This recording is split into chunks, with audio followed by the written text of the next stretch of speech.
Please stand by.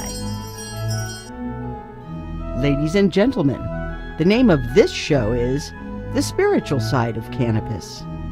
And the next voice you shall hear will be that of the chaplain of the Lighter Than Air Ministries, Chaplain Dennis Keith Hale. Now it looks like we're all set. Here we go. You've read about him. You have heard all the rumors. So here now, direct from the studios of the Lighter Than Air Ministries in Cotati, California, stepping to the microphone, may I introduce to you the good chaplain, Chaplain Dennis Keith Hale. Thank you for that lovely introduction, and thank you for tuning in this week on the spiritual side of cannabis. I'm Chaplain Dennis Keith Hale. I'm coming to you today from the music sanctuary of the Lighter Than Air Ministries. If I look wet, I just came in from out of doors where the glorious rain is happening. You never miss the water till the well runs dry, and that's what happened for so many of us with the drought in the past few years here in California. I'm in Cotati, California, which is just about 50 miles north of San Francisco. And there at the base of the wonderful triangle that goes up, the Emerald Triangle. And the Emerald Triangle was the folks who threw this week, I think, one of the best parties I've been to in a long time. And that was the Emerald Cup. It was held at the Sonoma County Fairgrounds on last Saturday and Sunday. And I did attend on Sunday. And so many nice folks from our ministry came up to say hi. Thank you to each and every one. The folks I met from Copperfield's Books, thank you. I'd also like to say hello to, Jen and Will, Mark C., and is that Jim B. Thank you all for coming and saying hello to me, and to all the people I got to speak with who were curious about my clerical garb or had questions for me. And they wanted to know, perhaps because I look sort of old, my history.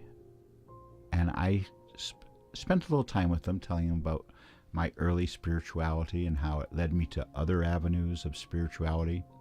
But mostly I found that they didn't understand the beauty of spirituality as a cloak to envelop you, to keep you from getting the mud of life all upon you. To have a place where you can go spiritually is an extra layer that can save you when you need it the most. So please, if you're having mental anguish, and the people I spoke with at the Emerald Cup who told me of their starting to smoke marijuana after many, many years and finding something they had missed in their youth, try that. You know, I spoke with a number of people who praised me for not copping out. You know, where you espouse all these wonderful, beautiful theories and feelings, but then you take the first job you can get with dough and screw people. I couldn't believe how many people came up to me to testify that they had dropped out after getting high, that they were businessmen or bankers or investment people, but they had found a new path behind marijuana and found something from their past, something from their youth that invigorated them once again as they got older. So if you're looking for the fountain of youth, don't go to St. Augustine in Florida. Go up to the Emerald Triangle, because there you'll find some of the finest marijuana grown in the world. There you'll find people who appreciate music and have fine sound systems, and you could too. You could go there and tour and find all these wonderful events. In fact, on January 21st, it's a Saturday, I believe, yes, and they're going to have one of the very first, I guess second or third actually, Humboldt Cups, another competition for medical marijuana, and that'll be held up in Ferndale, California, up in Humboldt County. So if you have a chance and you missed the Emerald Cup, drive on up there, get a room, and enjoy. I believe there's actually camping too, but it might be pretty chilly there. So at this moment, I want to say one thing. This ministry has survived all these years, from our early years just helping the terminally ill to our most recent past, reaching out to people to show them the spirituality that one can achieve by mixing music and marijuana in that perfect pairing, the pairing of two elements. You know, we carry the DNA of marijuana within us. Isn't that interesting? We're predestined to use this hemp to our advantage. So the spirituality that we gain from it is so important.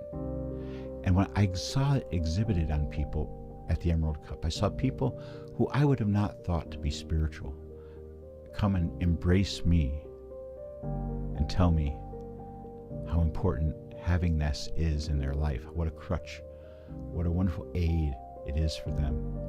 So I was reminded of that. You know, I'm often reminded of that. This ministry deals with a lot of people in sad moments in their life, dealing with funeral directors who are trying to screw them, yes, and people who have lost touch with this world and need to be helped in some way. We found people able to come back. We found people to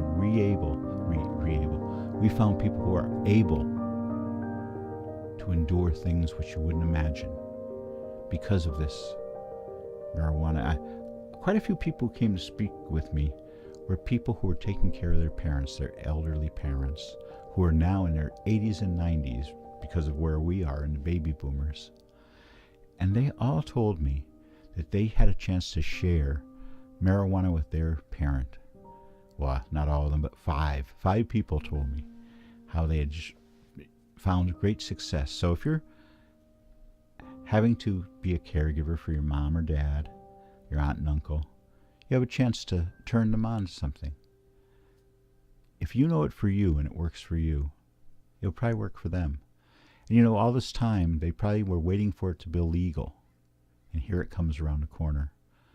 But if your grandmother or grandfather, I'm looking through these folks here, if your grandmother or grandfather is in medical need of comfort, consider turning them on to marijuana. It would be fun. You could make it like a little party, have some music for them to listen to from their youth. The Kingston Trio. You know, years ago I got high and I was sitting around Sausalito, California, and one of the guys there was one of the Kingston Trio. I don't want to say which one, and he smelled that I had marijuana, and together we went outdoors, and I had a chance to talk to him about the Kingston Trio, and he had a chance to smoke as much weed as he could. Oh, it was good weed, too. So once again, I come to the end of this show. I want to look upon us and say, this ministry has to succeed. We have trying days ahead. Please, turn off your TV. We tell you every week. Those of you who are enjoying this on your computer, of course. But commercial television is a manipulation that if you're having problems dealing with American world, our society, please turn off your TV. You'll find that after just 3 days, you'll be better. If there's nothing you can do about the problems of the world, then don't try. Of course, in the same breath, we want to tell you to be ready, because if there is political repression coming after Trump gets elected, we must stand together and form groups of civil disobedience, people who will not take illegal, unlawful laws, edicts put down by somebody who doesn't know us, doesn't care about us. Keep with your family, enjoy the holidays. Think not of our judicial problems or our executive problems, but think instead about how wonderful it is to have people you care about with you. I'm going to leave you now, but as always, I want to remind you, and I think it's more important than this in this holiday season than ever, that I hope as you go through life, that when you need it, you know mercy. And when it's your time to go, may you go with grace. I'm Chaplain Dennis Keith Hale. This is the spiritual side of cannabis. Thank you. Good night. Until next week at this same time, Chaplain Hale and all of us here at the Lighter Than Air Ministries wish you all our best. And if you must go, may you go with grace. Good night.